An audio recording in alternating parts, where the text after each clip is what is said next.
নমস্কাৰ বন্ধু বান্ধৱীসকল আমাৰ পাকঘৰলৈ আপোনালোকক স্বাগতম আজি কি বনাবা মাটিকান্দুৰি পাতত দিয়া বনাম এয়া হল মাটিকান্দুৰি এয়া বিলাহী আৰু এয়া নহৰু এইটা কণ বিলাহী ন এয়া কণ বিলাহী এইকেইটা জলক এয়া মই কলপাত আনিছো ভীমকলৰ পাত হলে বেছি ভাল হয় এয়া মই ভীমকলৰ পাত আনিছো এনেকে পুৰিছা মানে সেই নাফাটিবলে নাই বস্তুটো তেতিয়া মেৰিয়াবলে ভাল হয় কেঁচাই কেঁচাই যদি মেৰিয়া হয় তেতিয়া কলপাতবিলাক ফাটি থাকিব দেখিলে নে ইয়াত এতিয়া মাটিকাদুৰিখিনি দি দিবা ন এই কলপাতত এতিয়া মাটিকাদুৰি আমি কলপাতখন এতিয়া এইবোৰ কাটিব মেলিবও নালাগে ন নালাগে এয়া জলকীয়া এই তিনিটা দিছোঁ কিছুমানে জ্বলা বেছি খোৱা মানে জ্বলা বেছিকৈ দিব পাৰে বিলাহীও আমি সৰহকৈও দিব পাৰোঁ কমকৈ যাৰ পৰিমাণে খোৱাৰ ব্যৱস্থা আৰু এয়া আমি নহৰু দিলোঁ নহৰু নিদিলেও হয় বাৰু পাছত দিলেও হ'ব এতিয়া বৰ্তমান আমি কেইটামান দি দিছোঁ মানে কেঁচাটো বনটো ওলাবৰ কাৰণে এতিয়া আমি ধুনীয়াকৈ এনেকৈ ল'লোঁ পৰিয়ে গৈছেগৈ এনেকৈ ল'লোঁ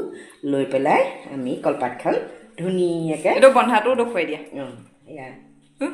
হেৰি দৈহে মাৰিছে বিলাহী ৰং মাৰিছে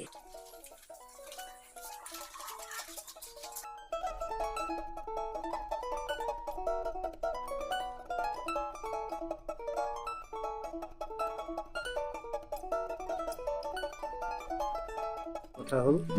কথাবোৰ এতিয়া গোটাইকেইটা আঁতৰাই লৈছোঁ গাঁতটো উলিয়াই ইয়ালৈ সুমুৱাই দিম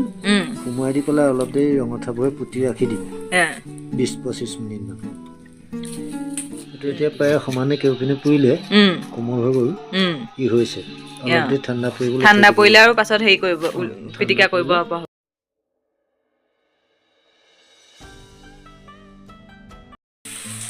পুৰা সিজি গ'ল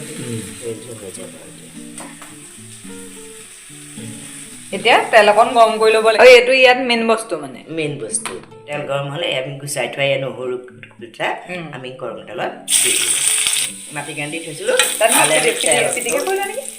তেলটো দি দিব লাগিব তেলটো পিটিকা কৰিব পৰা হ'ব এই পকা তেলকণ আমি মাটিকান্দুৰিৰ ওপৰত দি দিলোঁ তাৰপিছত আৰু চেঁচা হোৱাৰ পাছত